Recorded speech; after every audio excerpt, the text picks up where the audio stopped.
अस्सलाम वालेकुम, मेरा नाम है वलीद ख़ान और आज हम बड़ी इंपॉर्टेंट टॉपिक पे बात कर रहे हैं। आपने गौर किया होगा ज़िंदगी में अक्सर बहुत सारे लोग ऐसे आपको मिलते हैं जो आपकी बड़ी इज़्ज़त करते हैं, बड़ी रिस्पेक्ट करते हैं, लेकिन वक्त के साथ साथ वो आपको फॉर ग्रांटेड लेना शुरू कर देते हैं। वक्त के साथ साथ वो आपकी इज़्ज़त करना ख़त्म कर देते हैं।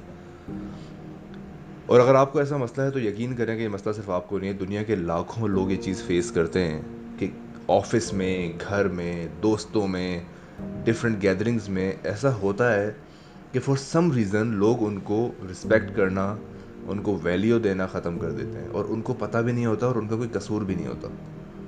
तो आखिर फिर वजह क्या है?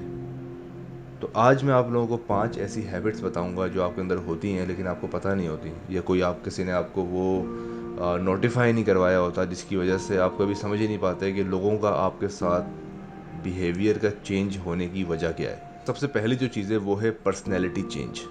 देखें, हम हर सिचुएशन में और हर जगह पे अलग बिहेव करते हैं। मैं एक पार्टी में, एक बर्थडे पार्टी में, एक शादी में जैसा बिहेव करूँगा, अपने ऑफिस के एनवायरनमेंट में वैसा बिहेव नहीं करूँगा। और एक ऑफिस में जितना सीरियसनेस और जितना ऑफिशियल बिहेवियर मुझे करना होगा, उतना सीरियस बिहेवियर मैं किसी पार्टी में या दोस्तों की गैदरिंग में नहीं करूँगा। ये तो एक बड़ी क्लियर बात है, लेकिन इसके अलावा आपका एक बेसिक बिहेवियर जो है, आप किसी के साथ केयरिंग है, लविंग है, रिस्पेक्टेबल हैं, ये बिहेवियर चेंज नहीं हो सकता।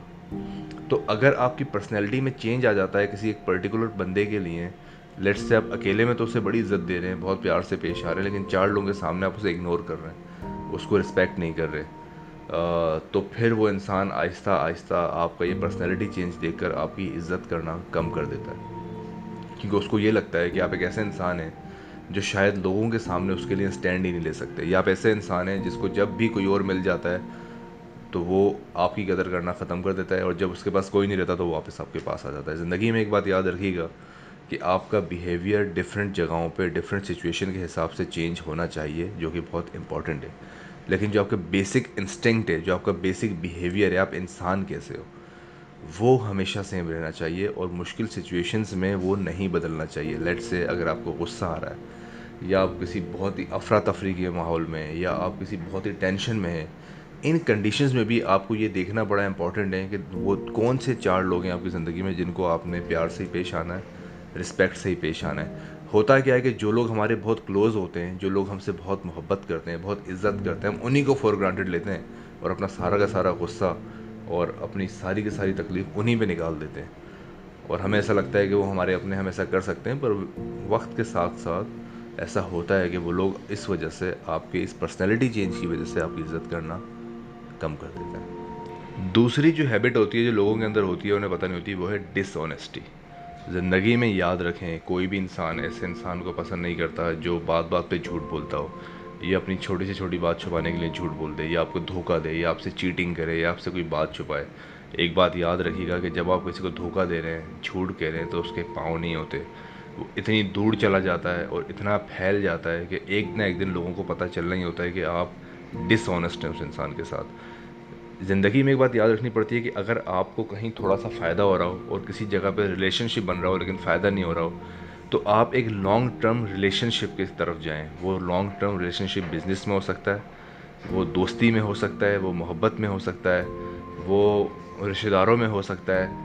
कभी भी जब आप अपने शॉर्ट टर्म फ़ायदे के लिए, लेट्स से अगर आपको एक जगह से कोई फ़ायदा नज़र आ रहा है छोटा-सा, और आप उस फ़ायदे की तरफ भाग जाते हैं, अपने उस रिलेशनशिप को छोड़ के, उस दोस्ती को छोड़ के, उस मोहब्बत को छोड़ के, उस रिश्तेदार को छोड़ के जो लॉन्ग टर्म आपके साथ रह सकता है, उसे छोड़ के अगर आप कभी भी अपने शॉर्ट टर्म फ़ायदे के लिए भाग रहे हैं, तो यकीन करें आप ज़िंदगी में एक तो डिसऑनेस्ट कहलाए जाएँगे, बेवफ़ा कहलाए जाएँगे और अकेले रह जाएँगे। क्योंकि शॉर्ट टर्म फ़ायदा देने वाले जो लोग होते हैं ना, ये कभी आपके साथ लंबा चल नहीं सकते। और फिर ज़िंदगी के रास्ते पे जो लोग हमेशा आपके साथ चल सकते हैं ना, वो बहुत पीछे रह गए होते हैं। तो अब आप पीछे आना आपके लिए आसान नहीं होता, और आपके लिए भाग कर आना उनके लिए आसान नहीं होता, और आप अकेले रह जाते हो। तो ज़िंदगी में वफ़ादारी बड़ी इंपॉर्टेंट होती है। बहुत सारी सिचुएशंस ऐसी आती हैं जब आपको दिल चाहता है यार इस छोटी-सी चीज़ के लिए आप धोखा दे दो। थोड़े से पैसों के लिए किसी को धोखा दे दो, थोड़ी-सी अय्याशी के लिए किसी को धोखा दे दो, थोड़ी-सी अपनी खुशी के लिए किसी को धोखा दे दो। ये छोटे-छोटे मोमेंट्स आपको बड़ा वर्गलाते हैं, लेकिन इम्पॉर्टेंट ये है कि जब आप इन सिचुएशंस में टफ़ रहते हैं और ये तहैया कर लेते हैं कि आपने धोखा नहीं देना अपने से जुड़े लोगों को, तो कभी ज़िंदगी के इस लंबे सफ़र में आप अकेले नहीं होते। आपकी हर मुश्किल और परेशानी में वो लोग आपके साथ खड़े होते हैं और आपकी इज़्ज़त करते हैं। लेकिन अगर आप झूठ बोलेंगे, आप अपना फ़ायदा देखेंगे, आप थोड़े से पैसों के लिए, थोड़ी सी लालच के लिए किसी को धोखा देंगे, तो ऐसे लोग जो आपके ज़िंदगी में काम आ सकते हैं, आप ऐसे लोगों को खो देंगे और वो लोग आपकी इज़्ज़त करना ख़त्म कर देंगे। पॉइंट नंबर 3 है रेपिटेटिव सॉरी बोलना।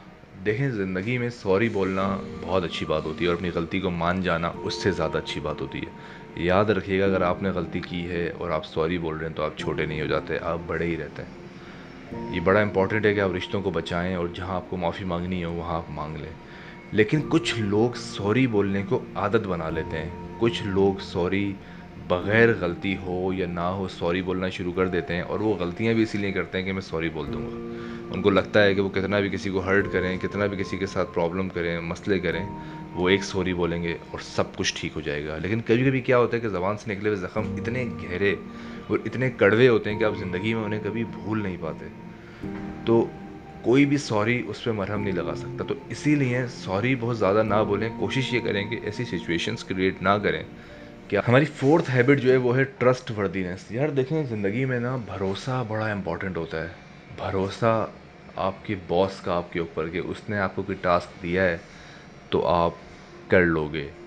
भरोसा आपकी वाइफ का आपके ऊपर, कि आप साथ खड़े हो तो किसी भी सिचुएशन में आप जगह से नहीं हिलोगे। भरोसा आपके दोस्त का आपके ऊपर, कि मुश्किल वक्त आएगा तो रात के 3 बजे भी आप उसके घर के बाहर खड़े हुए मिलोगे। भरोसा आपके माँ बाप का, कि आप कभी उन्हें अकेला नहीं छोड़ोगे।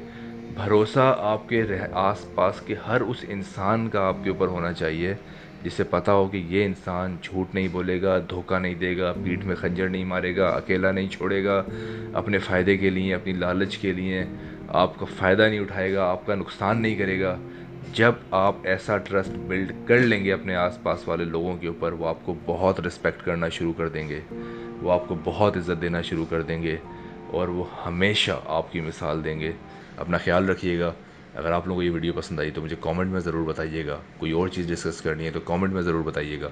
और चैनल को सब्सक्राइब करें अगर नहीं किया हुआ, लाइक करें, अपने दोस्तों से शेयर करें ताकि बाकी लोगों को भी पता चल सके। दुआओं में याद रखिएगा।